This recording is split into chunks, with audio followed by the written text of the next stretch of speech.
Hello and welcome to the online lecture on cerebrovascular disorders. This is an image meant to simply orient you to the general location of the cerebral vasculature. At the base of the brain, we find a structure crucial to our understanding of cerebrovascular accidents. This image provides a closer look at this crucial vascular structure. The circle that is formed at the top of the image is referred to as the circle of Willis. Surrounding the circle are a variety of branches of the cerebral vasculature. This is important because the symptoms of a cerebrovascular accident are primarily based on the vessel involved. The middle cerebral artery is the most common location of vascular lesions. A lesion in the MCA produces the characteristic contralateral symptoms of facial and arm paralysis or paresis, and usually in this case, the symptoms in the arms are worse than the symptoms in the legs. The anterior middle cerebral artery supplies Broca's area. A lesion here can produce expressive aphasia. On the other hand, the posterior middle cerebral artery supplies Wernicke's area.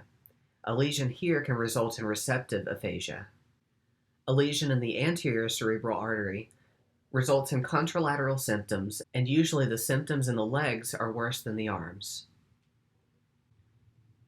The posterior cerebral artery supplies the occipital lobe. A lesion here can result in homonymous hemianopsia on the contralateral side. There are a variety of vessels that supply the areas of the brainstem, but note that there are particular cranial nerve abnormalities that occur based on the area affected. This table provides a more general summary of left versus right-sided CVA. In a left-sided CVA, there's paralysis or weakness on the right side of the body, or in other words, on the contralateral side. There's a right-sided visual field deficit. There's usually some degree of aphasia, whether it's expressive, receptive, or global. There's altered intellectual ability and slow, cautious behavior. On the other hand, with a right-sided CVA, there's paralysis or weakness on the left side of the body, a left-sided visual field deficit, spatial perceptual deficits, increased distractibility, impulsive behavior or poor judgment, and lack of awareness of deficits. There are two broad categories of cerebrovascular accidents. Ischemic CVAs occur in 80% of patients and can be due to an embolus, atherosclerotic plaque, venous occlusion, severe hypotension, or it may be cryptogenic, where there's no known cause. Alternatively, a hemorrhagic CVA occurs in 20% of patients and can be due to an intracerebral or intraparenchymal hemorrhage due to uncontrolled hypertension, subarachnoid hemorrhage, ruptured aneurysm, or a ruptured arteriovenous malformation.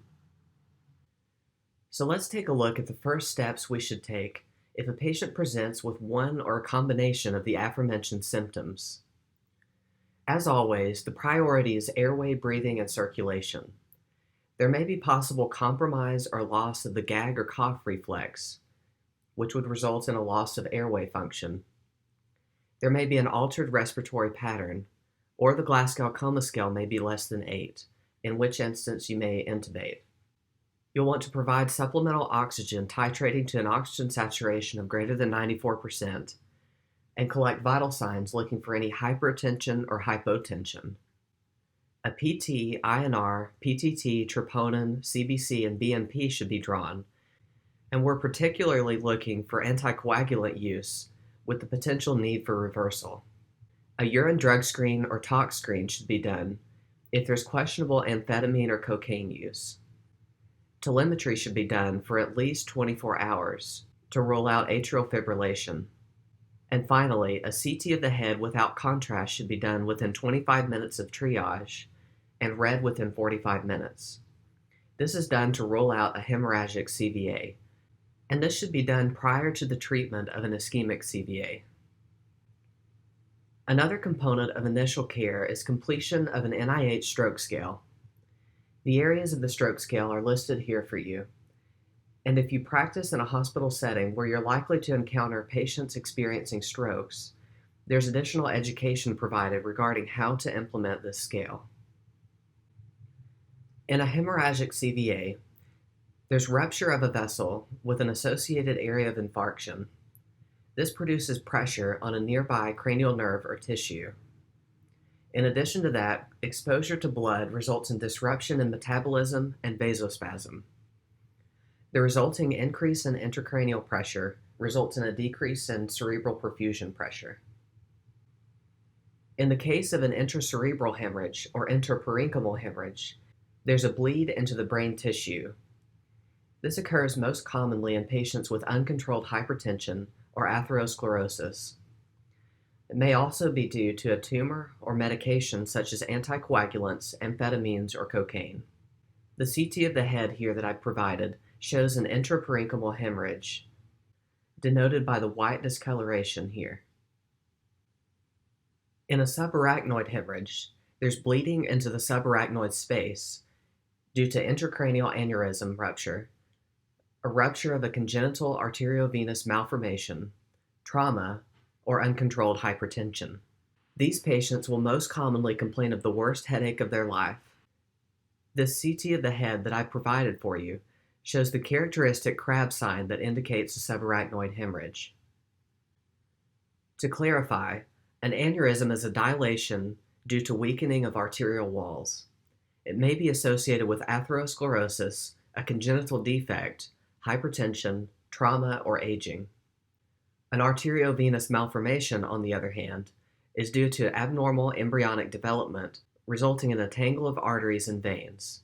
The AVM lacks a capillary bed and is therefore at risk for rupture over time. This is the most common cause of stroke in a younger individual. Here I've provided a CTA showing a pretty clear image of an aneurysm. Here's another CTA showing an arteriovenous malformation. There are some particular manifestations that are more suggestive of a hemorrhagic CVA over an ischemic CVA. First, there may be a severe headache, and it may be sudden in onset, and is usually described as the worst headache in their life. Second, there may be vomiting, an early sudden change in level of consciousness, and focal seizures. Finally, there may be signs of meningismus, such as nuchal rigidity.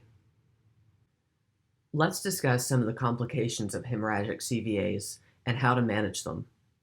First is cerebral hypoxia and decreased blood flow.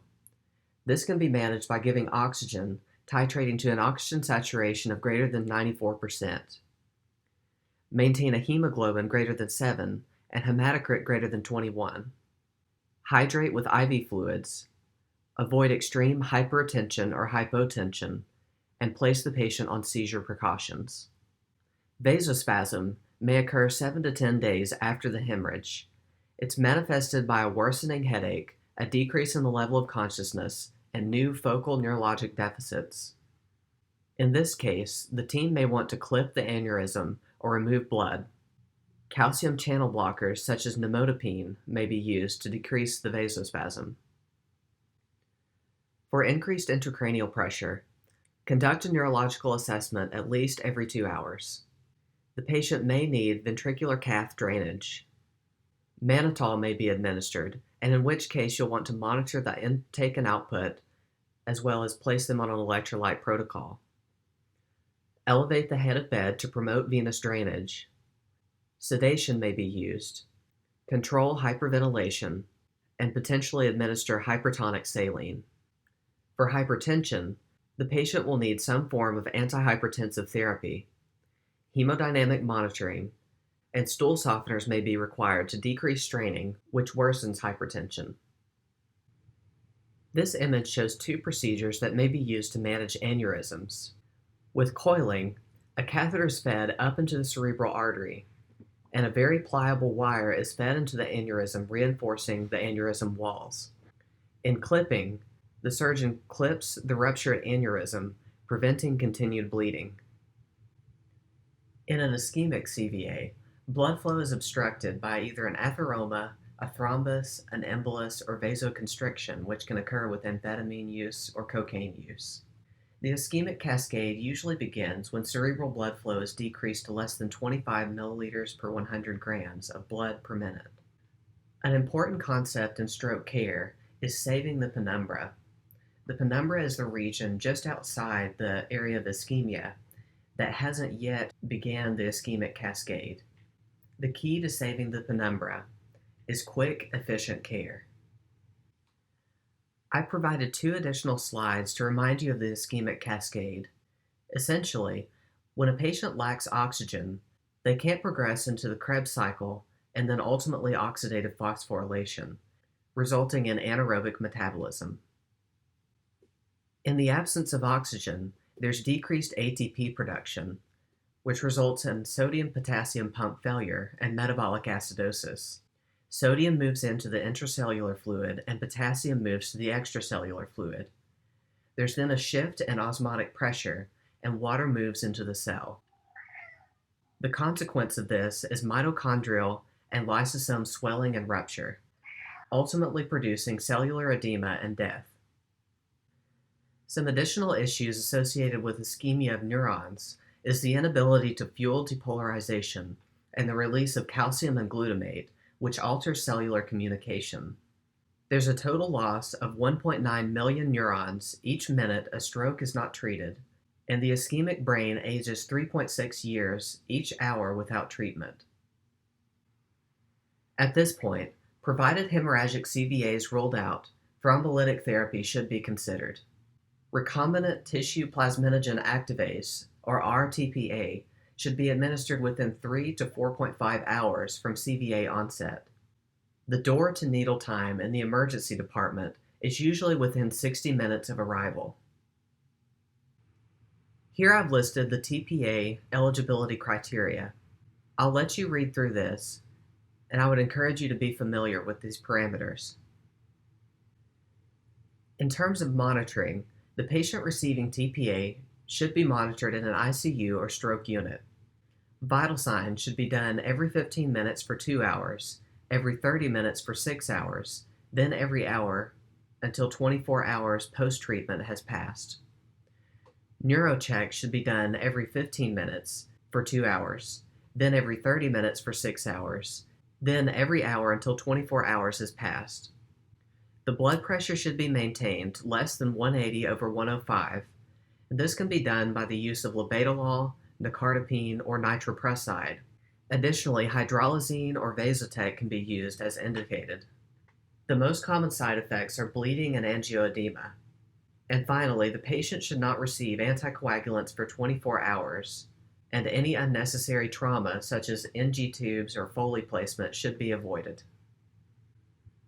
For the patient who's not a candidate for TPA, 325 milligrams of aspirin should be given daily, and it should be given per rectal if there's questionable dysphagia.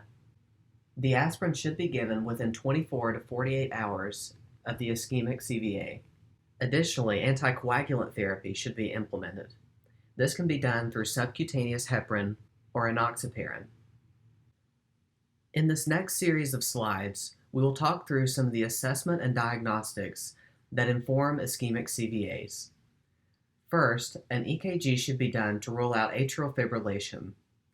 In atrial fibrillation, the atria are essentially quivering, and the blood in the center of the atrium becomes stagnant. When this blood becomes stagnant, a clot will form. Should this clot pass along into the ventricles and move up the carotid and into the circle of Willis, an embolic stroke will occur. This EKG shows fibrillation in lead V1. Also note that in lead 2, there's an irregular rhythm and loss of the P wave, indicating atrial fibrillation.